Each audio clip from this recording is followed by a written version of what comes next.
If we ever needed tools to deal with uncertainty, the time is now. With Path Home Shamanic Art School online classes, from the comfort and safety of your home, you can master an ancient earth and galactic-based shamanism that will aid you during these challenging times.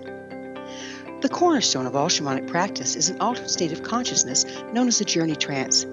With this easily learned technique, one can heal the past, see future alternatives, and co-create reality. Lower World Journey is the second lesson in the Galactic Shamanism series, created and taught by certified instructor Wilda Wieka. Classes include certificates of completion, which serve as prerequisites for advanced studies.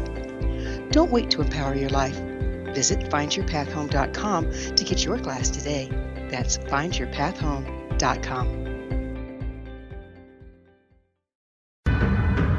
If you are looking for a safe, zero-calorie natural option to the harmful artificial sweeteners on the market today, Just Like Sugar is what you're looking for. Just Like Sugar is a wonderful natural alternative for those health-conscious people who choose a calorie-restricted diet with a great, pure, sweet flavor that tastes just like sugar. Just Like Sugar is a great natural option for people suffering from diabetes and may be useful in restricted diet programs where standard sugars are not allowed and does not cause a laxative effect of some other sweeteners. Just Like Sugar comprises a perfect blend of chicory root fiber, natural calcium, natural vitamin C, and Just Like Sugar's sweetness comes from the natural flavors from the peel of the orange. Just Like Sugar is a natural alternative to harmful artificial sweeteners and will change the way that you believe all natural sweetener products taste. Just Like Sugar is available at your local Whole Foods markets, Wild Oats markets, Henry's, Sun Harvest, and many other fine natural food stores in the U.S., Canada, and worldwide. Linnea Starr began to demonstrate a metaphysical connection to the spirit world as a little girl. Her family noticed the connection, but it was a great-grandmother who told the family that Linnea was indeed gifted. The great-grandmother, who was also gifted, felt that Linnea had indeed inherited these attributes. It has been noticed that oftentimes such things are passed down through the generations. Linnea was also born with a caul, a thin white membrane across a newborn's face. Legend has it that if the baby is born with this caul, the child will have second sight, or what we call psychic abilities. Linnea Starr does past, present, and future, and has the gift of prophecy. It is written within scriptures that if you are able to give factual information and prophecies indeed come true, the gift in TAR.com.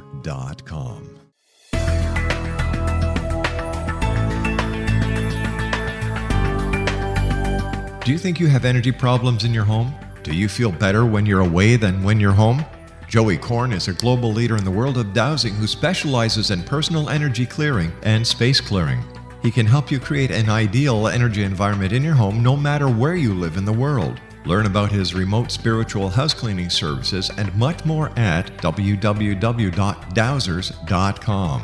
You can get Joey's book, Dowsing, A Path to Enlightenment, as well as other dowsing books and tools, Kabbalah books, and Walter Russell books.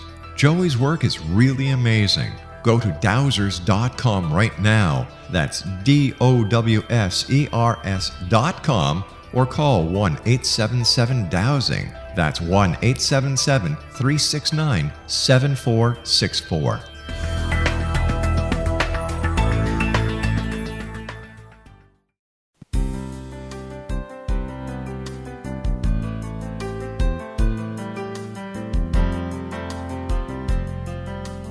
Welcome to Mission Evolution Radio Show with Wilda Wieka, bringing together today's leading experts to uncover ever-deepening spiritual truths and the latest scientific developments in support of the evolution of humankind. For more information on Mission Evolution Radio with Wilda Wieka, visit www.missionevolution.org. And now, here's the host of Mission Evolution, Miss Wilda Wieka.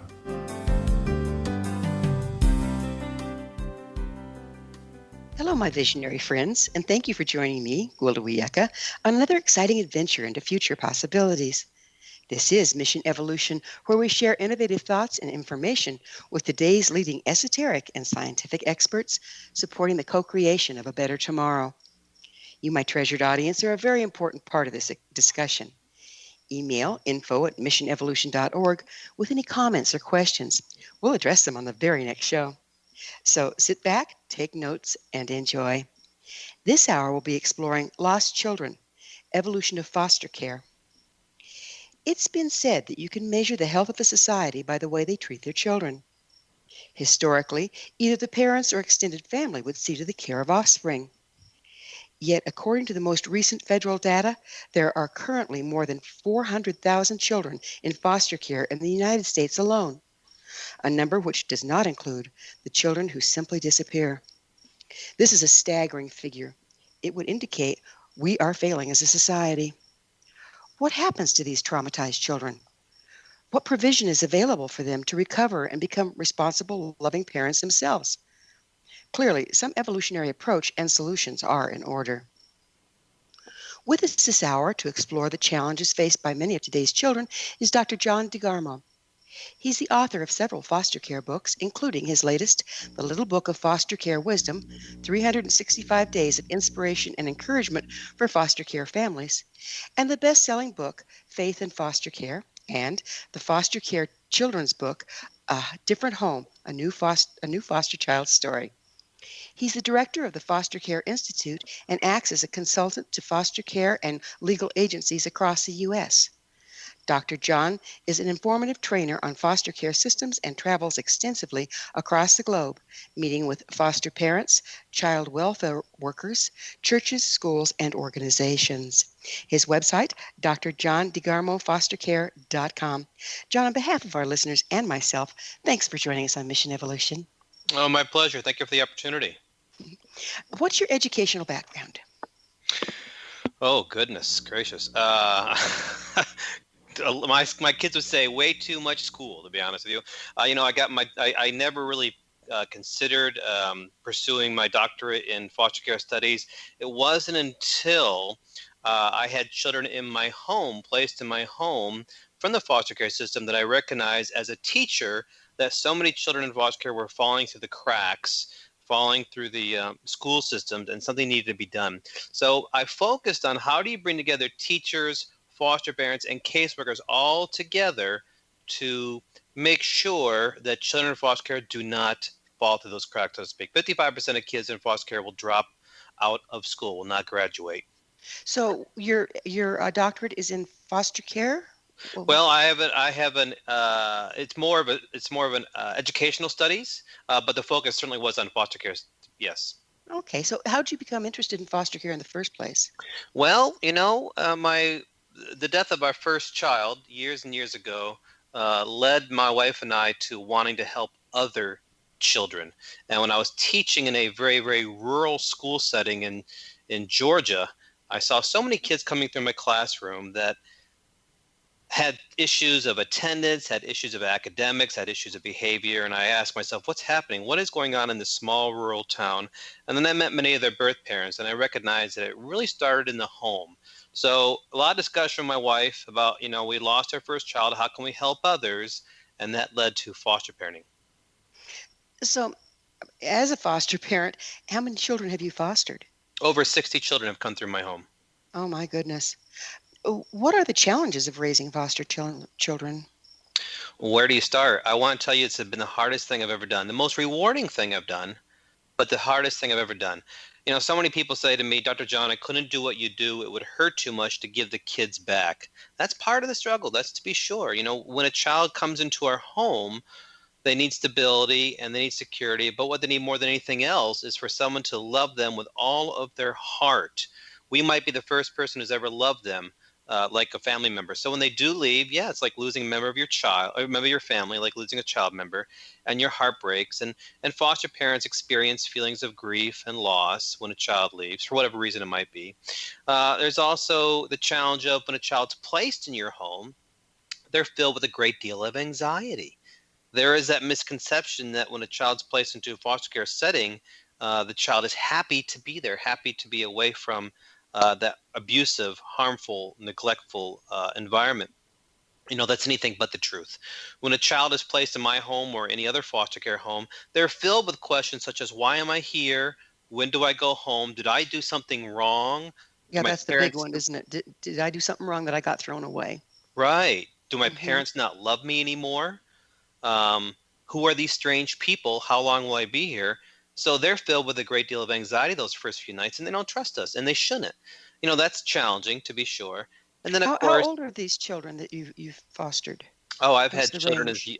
I've had children as young as 27 hours old to as old Oh as my. 18 years of age and everything in between. Oh my goodness. And it sounds to me like there's a real challenge here in that after turning over, turning back, giving back, or sending up for adoption, numerous children that you've fostered, isn't don't you run a risk of shutting your heart down and not opening it up as much to the next child that comes through?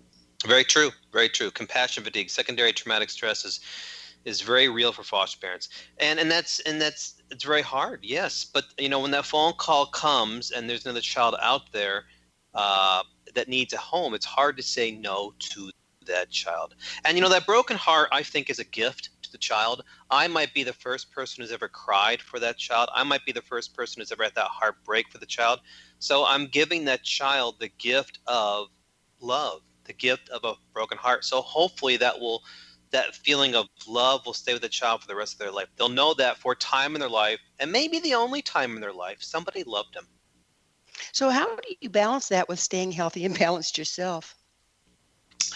Well, that is another challenge. When you have children in your home who are filled with anxieties, who really are demanding of your time and all of your time, that can be tough. My wife and I, we really rely a lot upon each other. It's a partnership. Um, so we try to carve out time for each other. We try to carve out time for ourselves. If we don't, we become burned out. If we don't, we do suffer from that compassion fatigue. So it's essential that you find time for both your marriage and for yourself, but that can be a challenge. That is true. So you mentioned you lost a child, and I'm so sorry. Do you have other biological children as well? I do. I have three children biologically, and we've also had the blessing of adopting three children as well. Now, we have experienced four failed adoptions, which means for some reason or other, the adoption did not go through. But you know what? There's no label in our house. There's no label of biological, foster, or adoptive.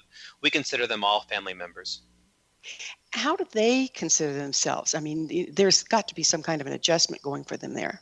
Oh, to be sure. To be sure.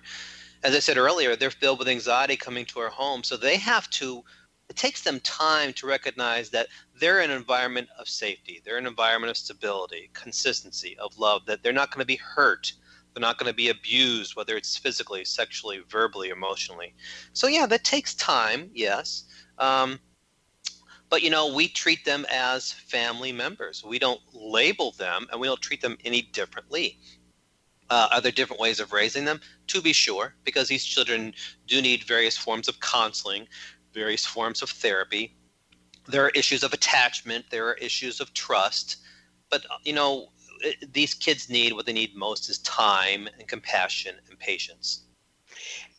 Don't most of them have PTSD? I mean, if things were bad enough for them to be taken from their family of origin, they've probably suffered greatly. How do you manage that? Well, that's true. That to be sure. Many children do suffer from PTSD and a number of things: reactive attachment disorder, disinhibited social engagement disorder. There's so much. How do you Would you manage it? would you Again, mind with would you that mind going patient. back and would you mind going back and describe what those disorders are for us lay people Oh, here? yeah, sure. Reactive attachment disorder is a very tough disorder for everybody involved. The child is has issues of attachment, and they usually push everybody away. They're filled with anger. The anger overwhelms them. They don't know how to process those feelings. They struggle in forming relationships with people. Disinhibited social engagement disorder is a disorder where the child quickly tries to form a relationship with everybody they meet, yet they're not healthy relationships, and that can be just as challenging. In a nutshell, that's what those are. Thank you. So, yeah, my pleasure. So, when these children come into our homes filled with all these types of disorders and anxieties, again, that's where the patience and compassion and time comes in. But more importantly, what I tell foster parents is this. Listen, when my car breaks down, I'm not a mechanic. I can't fix it. I hire a mechanic. When my air conditioning unit breaks down, I can't fix it. I'm going to hire the AC guy.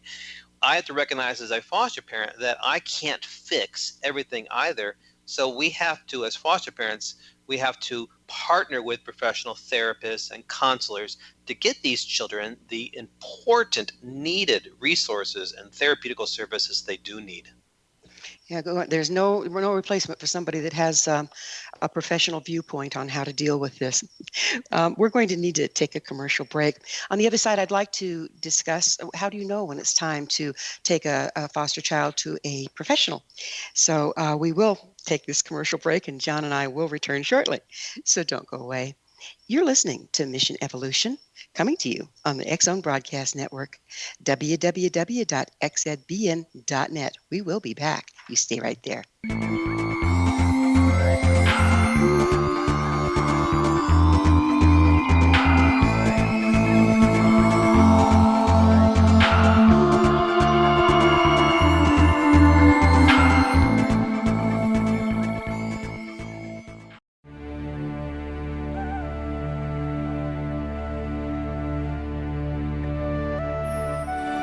Shamanic healing is the key to personal empowerment. Why?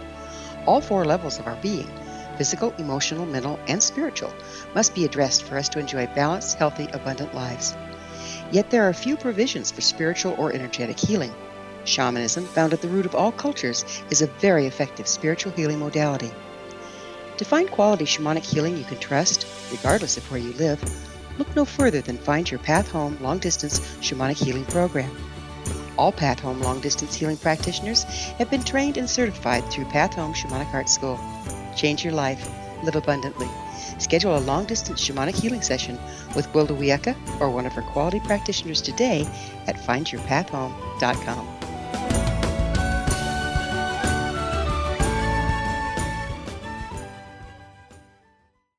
Modern Esoteric, Beyond Our Senses by Brad Olson, consummates the lifeology story about where humanity originates. It is the lost continents, the primitive wisdom, the mythos of creation, and the rethinking of ancient history as we are taught in academia. There is much more to the story than what we have been told. As this is the first book in the Esoteric series, Modern Esoteric starts at the beginning of time and accelerates up to this modern age. Future Esoteric is book 2 in the series and takes a forward-looking position ahead of today with an open and honest examination of the ET issue and various unexplained phenomena. To discover the writings of author Brad Olson, visit www.bradolson.com. That's www.bradolson.com.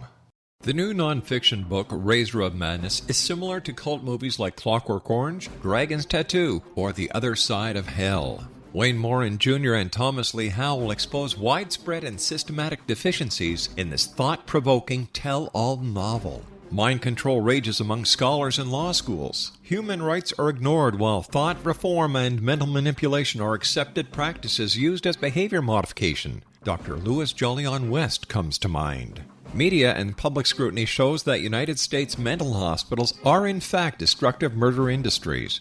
Razor of Madness expose novel details this epidemic through an in-depth professional and personal investigation. For decades there has been a revolving door policy that still releases killers and pedophiles back into society. The maestro of mind control continues to haunt America to this very day. Razor of Madness is available in paperback or as a downloadable ebook at Amazon.com. Rob McConnell here, presenting an overview for Nicholas Paul Jennings, author of a fascinating book, Amen. It presents facts revealed by Egyptologists, facts that enable us to understand why Amen is the beginning of creation of God. It provides recommendations for religious leaders of the major religions to unify their beliefs and teach the Word of God. Love one another. Amen informs people how mankind conceived God. It was the Egyptians that developed the concepts of a soul, a hereafter, and Son of God. And finally, after the worship of many gods, they conceived the belief in one universal God, the maker of all there is. For more information, visit www.futureofgodamen.com. That's www.futureofgodamen.com.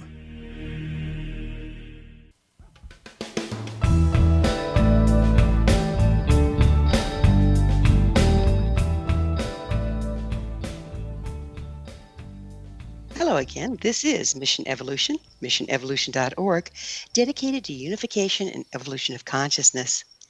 To all of our faithful and thoughtful listeners, we really value your opinion and would love to hear from you.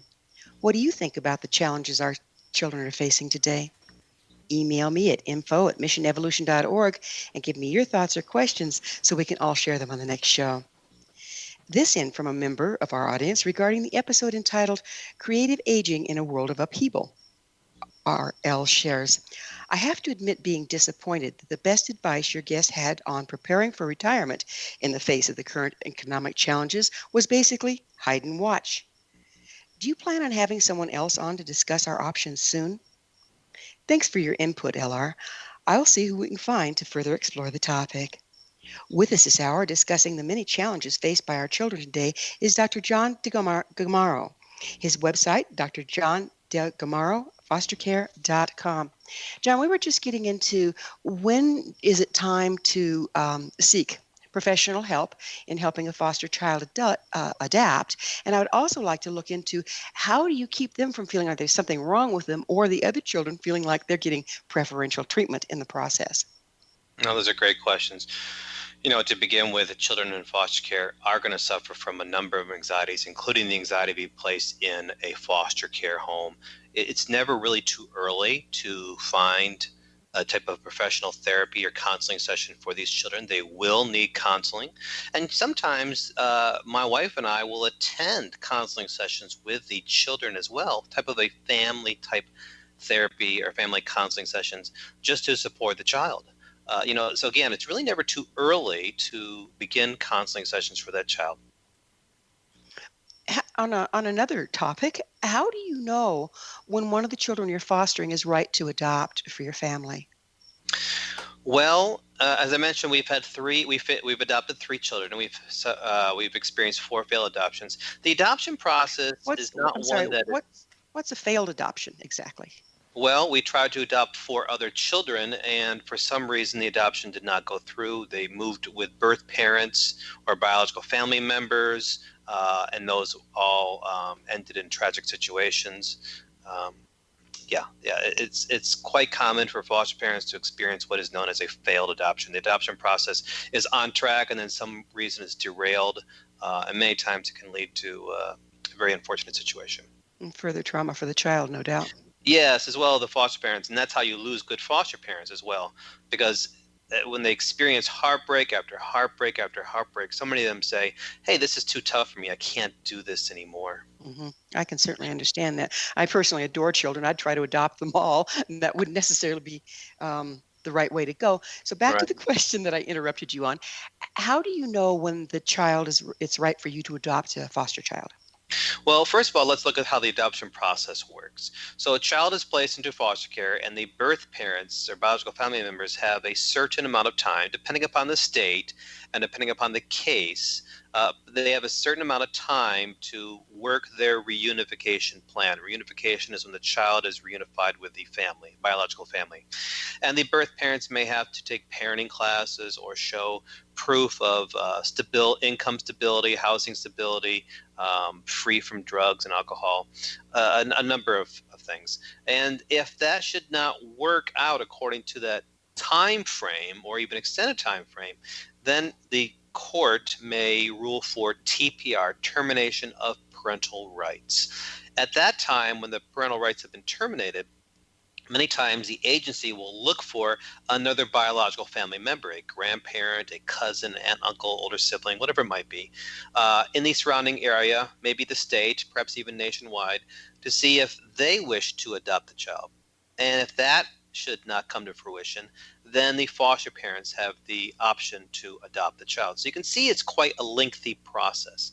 Now, I often remind foster parents that when you get a phone call for the child to be placed in your home, you have to very, very quickly determine if this is a good fit for your family and if your family is a good fit for the child. With hundreds of thousands of kids in the foster care system in the nation, I have to recognize that, you know what, I'm not the best home for every child out there. I can't provide every resource that that child needs. So again, I have to determine if I can give resources to support the child needs, if my family is a good fit for that child, and if the child is a good fit for my family. And sometimes I have to say no. Sometimes I have to say no to that placement. It's kind of the same thing with adoption. You have to look at all of the things. Is this a good fit for your family? Is your family a good fit for that child? Can you provide what that child needs? Now, to be honest, I wish I could adopt many, many poor children out there, because I hate to see a child without a family. It's heartbreaking, and It there's so is much of it heartbreaking. going on. What's the major cause of children being taken from their family of origin and placed into a foster care home? Abuse, neglect, abandonment, various forms of abuse, sexual, physical, emotional. Opiate addiction is very strong right now. Many children are being placed into the foster care system due to the opiate epidemic. When the parents are incarcerated because of their opiate addiction, where do those children go? When their parents are hospitalized due to the opiate epidemic, where do those children go? Even worse, when their parents die from their opiate addictions, where do those children go? They're going into a foster care system, flooding into a foster care system, if you will, and a system that really can't handle it right now. More children coming into the system, not enough foster parents to help these children. Do you see the numbers rising of children that are being placed in foster care? What's that look like over time here? Well, we were seeing a decrease after we were having an increase for such a longest time, and then the last couple of years there was a decrease. Yet, unfortunately, I would say in the last since maybe 2018, we've seen the increase again due to that opiate epidemic. And now that we're in a time of COVID-19, we will see an increase of children even more in foster care. As these children are isolated at homes, we know as a result there is a rise in child abuse. Mm. Normally, we have and on any given year in the United States, 5 million children witness or experience domestic violence in their homes. Yet now, these children who are not going to school, who are not going to their dance lessons or whatever it might be, they're not around those mandated reporters, teachers, coaches, counselors, those mandated reporters who might report something to the child welfare agency if they suspect something. Instead, these children are isolated at home.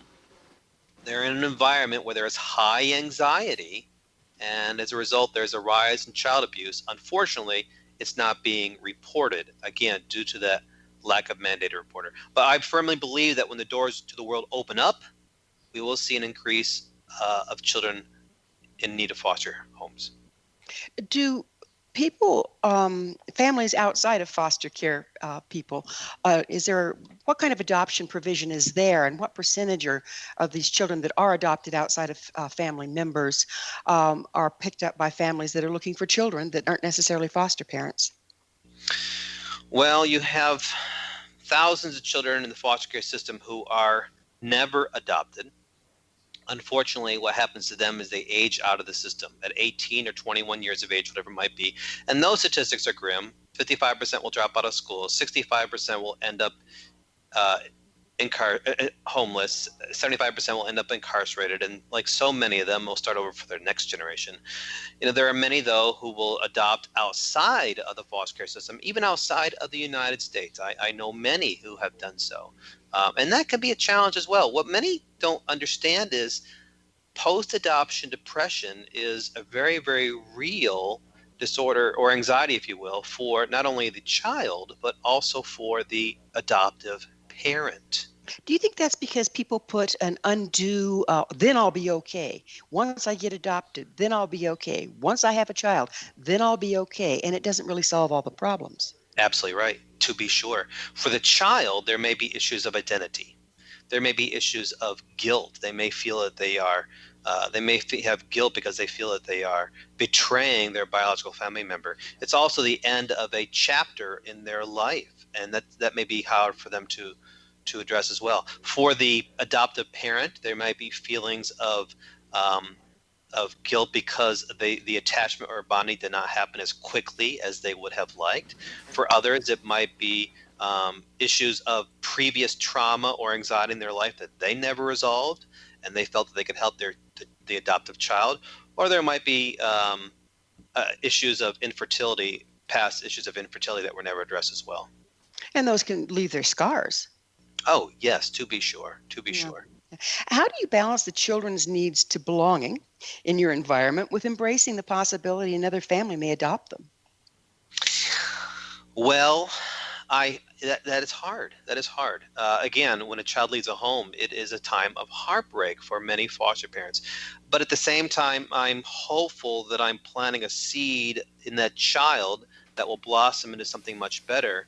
I'm hopeful that the child's time in my home has provided a time of stability, security, a time of feeling of unconditional love, a time of healing and hope for that child, and that when they are adopted, my hope and prayer is that they are a better now than they were before they came to my house. How often, and we're just about out of time, but is that often the case? Or is it just so much trauma than being passed around that they aren't necessarily better? Well, each time a child moves from one home to the next home, that there is an attachment issue, multiple displacement. Every time a child's displaced, every time they move from home to home to home, there will be issues of attachment. There will Well, be we'll issues have to of we will have to pick up issues of detachment on the other side of a commercial break. John and I will return to our discussion shortly, so stay right there. This is Mission Evolution. We're coming to you on the X Zone Broadcast Network, www.xzbn.net.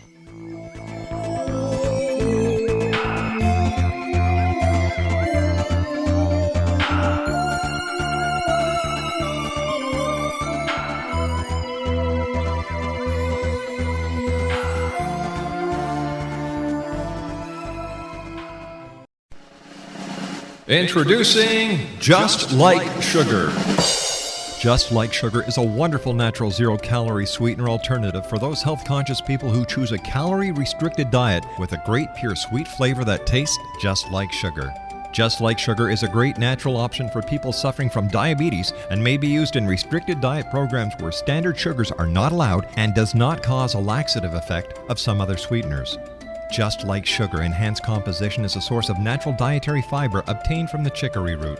Just Like Sugar comprises a perfect blend chicory maltodextrin, pure balanced extract, chicory root dietary fiber, and all the natural flavors from the peel of the orange.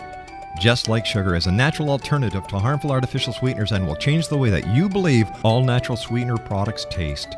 Just Like Sugar is now available at your local Whole Foods markets, Wild Oats markets, and many other fine natural food stores in the U.S., Canada, and worldwide. Linnea Starr began to demonstrate a metaphysical connection to the spirit world as a little girl. Her family noticed the connection, but it was a great-grandmother who told the family that Linnea was indeed gifted. The great-grandmother, who was also gifted, felt that Linnea had indeed inherited these attributes. It has been noticed that oftentimes such things are passed down through the generations. Linnea was also born with a caul, a thin white membrane across the newborn's face. Legend has it that if the baby is born with this caul, the child will have second sight, or what we call psychic abilities. Linnea Starr does past, present, and future, and has the gift of prophecy. It is written within scriptures that if you were able to give factual information and prophecies indeed come true, the gift in TAR.com.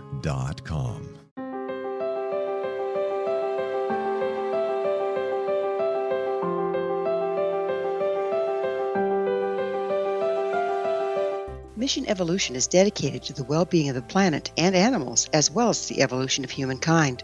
One major factor threatening all three is increasing toxicity. Heavy metals and other environmental toxins are poisoning our bodies, deteriorating our brains, blocking our spiritual connection, and shortening our lives. Yet these poisons are extremely difficult to remove. I'm Gwilda Wiyaka, and I recently became aware of a product created from the marriage of nature and nanotechnology called Vitality. It's formulated from zoolite, whose crystalline structure binds toxins, gently carrying them out of the body. The light is only as clear as the window through which it shines. Clear your body, shine your light into the world. Visit vitalityhappens.com for a 20% discount. Enter code PATHHOME.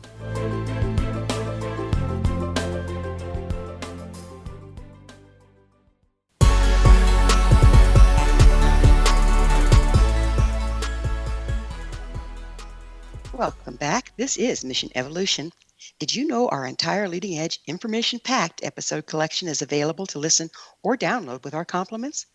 Visit our archives at www.missionevolution.org for our ever-growing selection of guests and topics.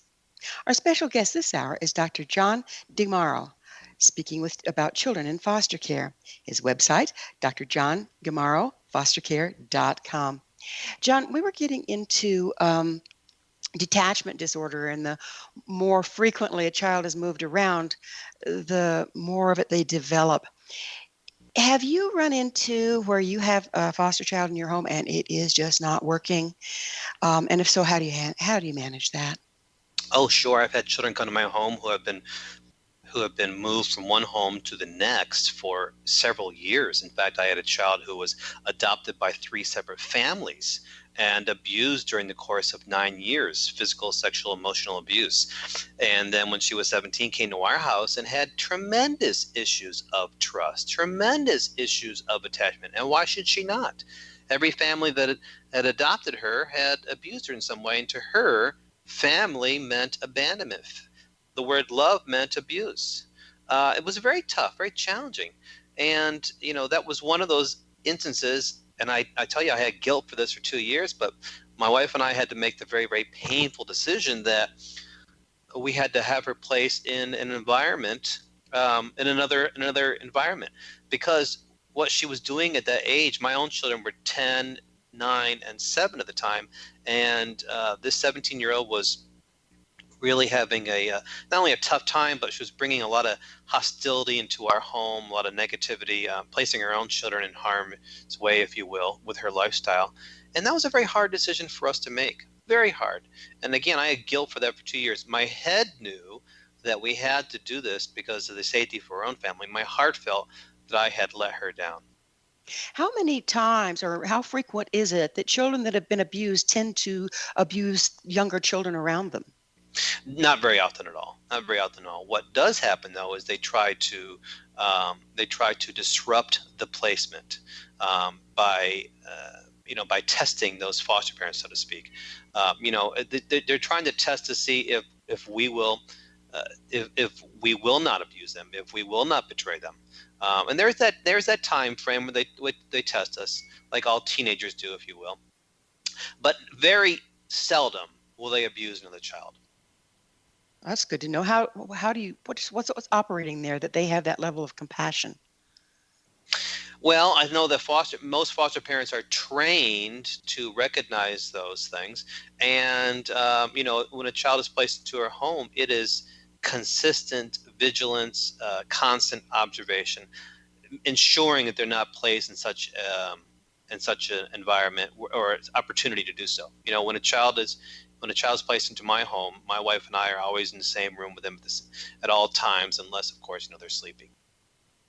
So you really have to watch them. Now, you brought up something that I find interesting, is foster parent training. I think a lot of us don't really recognize that there is training involved. What training is required and where do they come by it? Oh, well, when you sign up to become a foster parent, not only do you have to have a home inspection and a police background check and those various types of that type of information, you also have to undergo several hours of training so you can care for these children in your home, so you can help these children with anxieties, and make sure the placement is a safe one. And then each year, foster parents need continuing educational hours every single year, so they can continue to stay licensed and open up as a foster home. And those are very important. Those hours are very, very important. And that's what we do here at the Foster Care Institute. We provide that type of training for foster parents. How many hours to originally become a foster parent, and then how many continued education hours are required? That's a fantastic question, and unfortunately there's not an answer for it. It really depends upon the state. Each state sets up their own requirements in that regard. So you just have to adjust state by state. Correct. For some states, it might be 15 hours each year. For some states, it might be 25 or 30. Again, it depends upon the state. I've heard horror stories about abusive foster care. How accurate is that, and what are the percentages? It does happen. There's a bad apple in every single barrel in life. I think we would all agree upon that. There are bad parents. There are bad teachers. There's bad police officers, bad doctors. There's a bad apple in every barrel. But it's usually very seldom. And I find the same thing with foster parents. There is the misconception out there that foster parents are bad people. And I believe that as well before I became a foster parent. As I travel across the nation, the globe, I have found that the vast majority of foster parents are simply in it because they care for children and they want to help a child in need. But again, are there bad foster parents? Sadly, there are, and the media will focus only on those. Of course. Yeah, that's what they do. Right. My producer says if it doesn't bleed, it doesn't lead. So there you Yeah. have it. Right. So are foster parents paid to take on children? And if so, how much of that tends to be the motivation? Well, it tends to be very, very little motivation. And there's another misconception. Misconception is that people are in it for the money. I can tell you that it differs from state to state as well, but in general, the per diem, the daily rate, and it's based upon the child's age as well as the child's needs. But on average, my wife and I might get maybe $18 to $20 per day per child. And you can quickly see when you have laundry and clothing and food and transportation, and if I want to provide the child the opportunities of sports or athletics or music, whatever it might be, we're not in it for the money. It helps to be sure, but most foster parents are very quick and eager to open up our own wallets and to give these child every single opportunity to have a normal lifestyle. Are there restrictions, and I understand this is probably state to state, but on the number of foster care children that you can take on at any given time? Yes, there are restrictions, and it's funny you asked that. Most states say you may not have more than 6 children in your home at the same time. My wife and I, for the longest time, averaged 9, and we've even had 11 on a few occasions. And that's simply because the lack of foster parents in our own area led to my wife and I signing many waivers to have more children in our home. What are you waiving with those waivers? Uh, that's a great question. It's been so long since I've really looked at those waivers, but we are simply allowing more children to be placed in our home. It's a very, very simple agreement. Do you have house insurance, home insurance, homeowners insurance, all that stuff? Right. Is there a special provision that you have to make in order to be a foster parent? Oh, absolutely. You've got to have stability of income, stability of housing. Do you have to have a big house? No. Do you have to be rich and wealthy? No. Do you have to be married? No. You can be single. You can have a small house. You don't have to have a large income. You just have to be able to, again, pass various background checks. And those don't catch everything, do they? No, they don't. Unfortunately, they don't. When we see a system that is overrun with more children flooding in and not enough foster parents, when we see agencies that are overworked, overwhelmed, under-resourced, understaffed, sometimes the agencies are desperate to have a child placed into a home, and a foster parent may slip through the cracks, so to speak. And that's how you get that bad apple. Or 3 or 4. Or 2. Okay. When a child is taken away from their family of origin, is child abuse often involved, physical or sexual abuse? Yes, that is many times that's the case.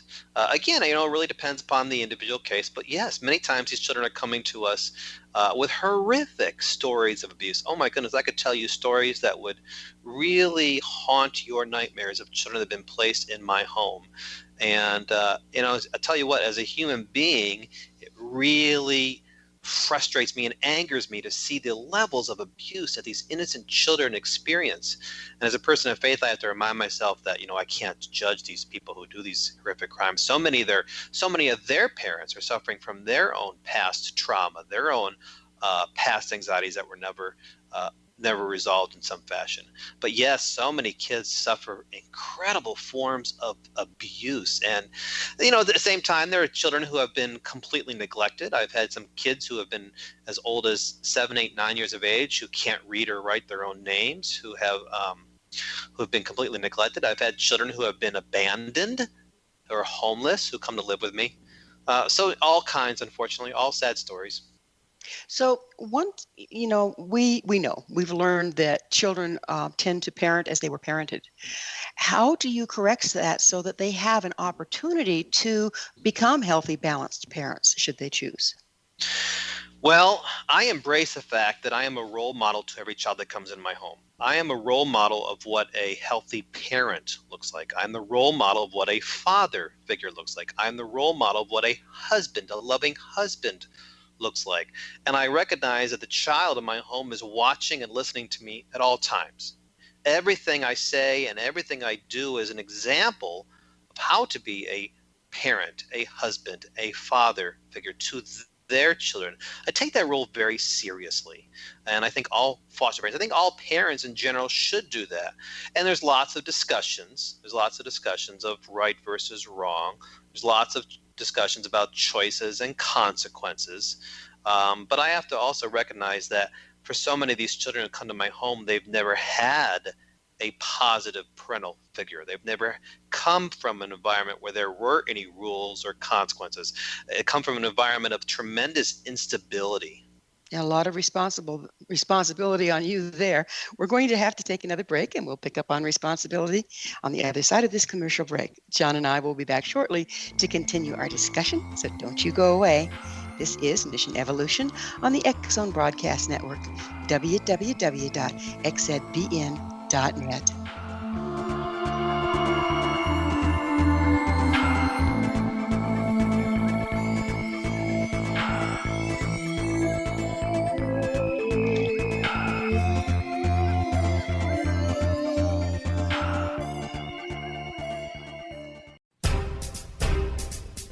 Back in Victorian England, a famous theologian posed a perplexing riddle. Why are the two top personalities in the Bible tagged with the numbers 7 and 11?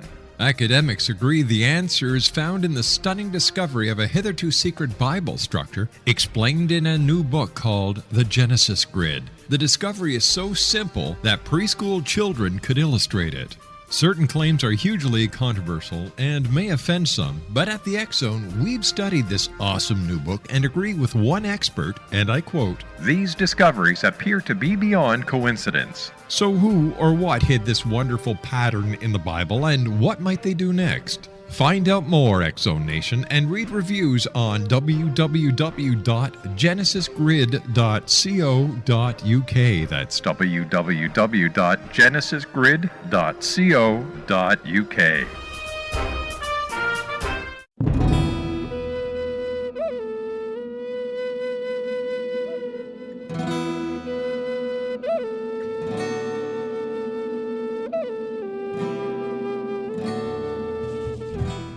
The ancients knew what we have forgotten. In order to be empowered by nature, one must be aligned with the way life works. We've become increasingly disconnected from the earth and her cycles, to our extreme detriment. The medicine wheel ceremony is an ancient rite practiced by shamans worldwide to recalibrate their people with the powers of the universe. Join me, Gwilda Wiyaka, at the Galactic Shamanism Retreat this spring equinox, March 18th through the 22nd, in the beautiful Colorado Mountains.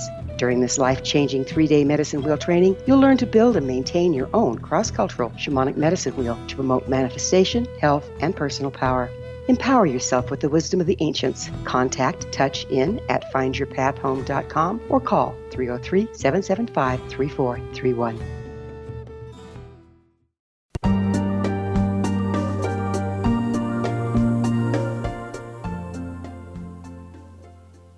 Welcome back. This is Mission Evolution, bringing together gifted people of service to the world. I love to hear from our audience. Your thoughts are very important to me. To suggest a topic or guest that you'd like to would think would be of interest to us, email us, info@missionevolution.org. This hour, we're sharing thoughts with Dr. John DeGarmo. His website, drjohndegarmofostercare.com. John, I'd like to open up a bucket of worms here, if you will. Please do. We've talked about all the children that are, abused in their family of origin and end up in the foster care system. But the numbers of children that just flat disappear are huge. What do you know about that? Well, we have 300,000 children on average, according to many estimates and many studies, that end up victims of human trafficking. which should be startling to all of us. That means it's happening in every single community in our nation. Yet so many people don't want to discuss this, don't want to talk about it, don't even want to address it because it makes them feel uncomfortable. Human trafficking is, I think, an ugly secret that is happening in America. Yet again, it happens in every single community. So many children are in environments where they are neglected, where they are abused, who are unloved. And so they go to the one place where they think that they will find that love, and they go online. They go online and they try to create those personas that they want to be. They want trying to find people who will support them, who will like them, who will accept them, who will even love them. And predators recognize that. Child predators recognize that, and they lurk online to target those most vulnerable children, and they lure them in with false hopes and the false promises. And so many of them run away to the cities to become victims of human trafficking. Would you mind backing up a little bit and for us define what exactly is human trafficking? Oh, very simply, using a child for sex, selling children for sex. I've had children come to my home who have been victims of human trafficking as early as age 7, 8, or 9, who are being sold for sex 10, 12 times a day, 7 days a week. It even happens to children younger than that. And again, 300,000 children in every single community in our nation, maybe even in our own neighborhoods. So you talked about them getting on the internet and getting targeted that way, but this has been going on long before the internet. Is that correct? It has been, that's right. But it has only increased, though, uh, recently because of online. It's so much easier to target these children online to the dark web. But yes, it's been going on for a very, very long time now, sure. What is the dark web? Oh, the dark web is an area of the internet where it is where you can find lots of, people say you can't have child pornography sites online. And I say you sure can. It's maybe difficult to find it, but it is there. There are 10,000 websites that offer child pornography. So, do you have, of course, this might not be a figure you have, but what percentage of these children are just snatched from parks or places from loving parents, and not through the web? Oh, it does happen. I don't have those statistics, but you're right. It does happen, and that's why we as parents need to be very, very diligent about where we are with our children at all times. We unfortunately, I'm sure it's like the same way when you grew up. When I grew up, my parents would say, "Yeah, sure, go ride your bike down the neighborhood and go to your friend's house, and we'll see you at the end of the day." Um, but unfortunately, we don't live in that type of world or environment anymore. We really never have we? Well, we probably haven't. We put blinders on in that regard too. Yeah, that's a scary thing. So, what advice do you have for parents? I mean, the internet is a huge part of a kid's life. It used to be, if you take away their bicycle, it was the end of the world. Now, if you take away their gizmos that hook them into the internet, it's like cause to hang yourself. What do you tell parents when you're trying to keep children safe and at the same time meet their needs for socialization via the internet? Well, let's be clear on that. You and I might live in an online world, but our children inhabit it. There is a difference. They inhabit these worlds. We as parents we have to be very diligent on what they access. I often tell parents that we are not their friends. We are their parents. We are the adults in their life. We have to monitor everything they're doing online. That means at the end of the day, my child, whatever the age will be in my house, will give me their phone or their device. We plug it in the kitchen, and we will look through their device to see what games they're playing, what they're watching, what they're accessing, who they're talking to, and most importantly, who might be reaching out to talk to them. There are Hmm. those who might say, "Hey, you're invading the child's privacy." And I say, that's rubbish. I'm protecting my child. Because if my child has 1,000 friends on social media, which I think is unwarranted on every level, no child needs to have 1,000 friends. We don't know the percentage of those people who are actual predators in some fashion. So we have the rule in our house: if you have a friend online, a social media friend online, not only do you need to know that person physically, but I, as a parent, need to know who that person is as well.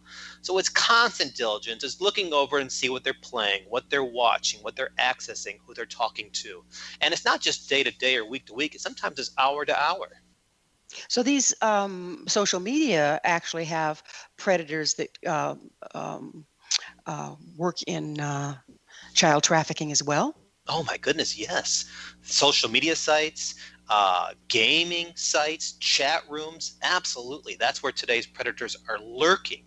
If my child is going to go on a gaming site playing games, online games with other participants across the globe online, that's where those predators are lurking. They're lurking on sites such as Instagram or TikTok or other social media sites as well. Yes. That's frightening. And is this increasing? Do you think there's more predators out there now than there has been in the past? Yes, absolutely. Yet we don't want to talk about those things. We don't want to address those things because everybody loves social media, and I do too. But that's where those predators are lurking because it's easier for them to target these children. As I said at the beginning of the show, 5 million children witness or experience domestic violence in their homes every year in the United States. Where are these children going for solace? They're going online. And that's where the predators recognize how vulnerable they have been from their abuse and will target and lure them in. So, as ordinary people, what can we do to put a stop to this? Well, we have to recognize the dangers to begin with. We have to accept and acknowledge that this is happening. We have to recognize that this is happening in our communities and our nations. We have to become advocates. We have to stand up and speak out against it. We have to protect our children. We have to be diligent and consistent with our monitoring of their devices. If we suspect something, if we suspect a child is being abused, we have to get over the embarrassment factor. We have to get over the fact that, what if I'm wrong? What if I'm wrong? How embarrassed I'll be. My response is, but what if you're right? When you report that, you are saving a child, because as you and I talk right now, as we're having this discussion right now, there's a child hoping that someone will report the abuse that's happening in their home. But how many of them are also going to feel horrific guilt, separation trauma? I need to protect mom and dad. It's all my fault. Everything's falling apart. How do you work with that? That's to be sure. When a child's placed into a foster care setting, that's some of the experience anxiety they feel. They feel that it's their fault. And we have to counsel these children to let them know that, it is not your fault. You did not do anything wrong. Your parents are having some challenges right now. They're having a tough time right now. They might be sick right now. We have to reassure the child over and over again that the abuse is not their fault. They didn't do anything wrong, and they're a wonderful and loving child. What advice do you have for our audience about providing help and support to our challenged children?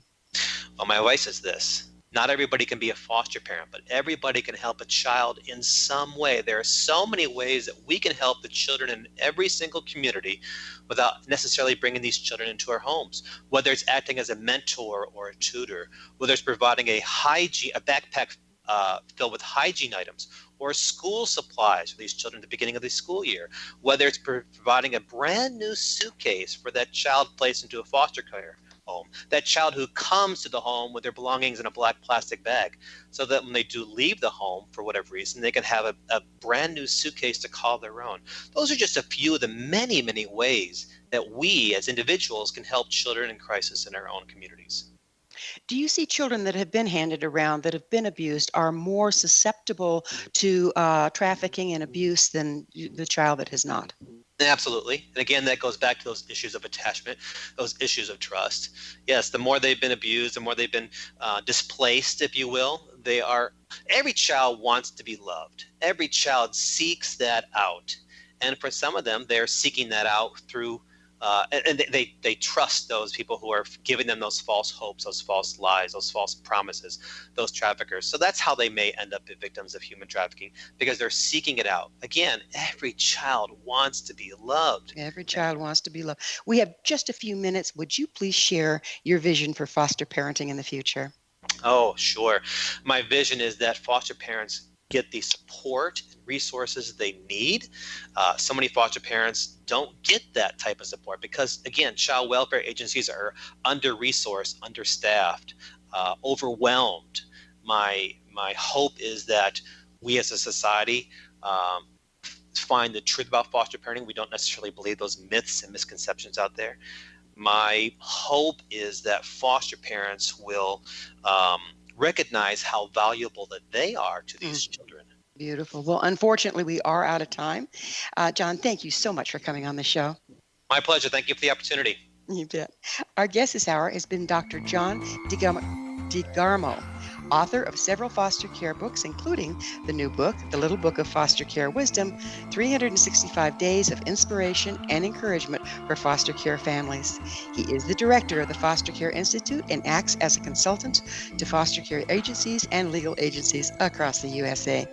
His website, drjohndegarmofostercare.com. Remember, our entire information-packed episode collection is available for listen or download free of charge.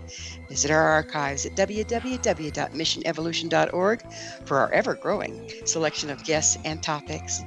This has been Mission Evolution with Wilda Wieka on the X Zone Broadcast Network, www.xzbn.net. Join us next time as this mission continues, bringing resources and support to an evolving world.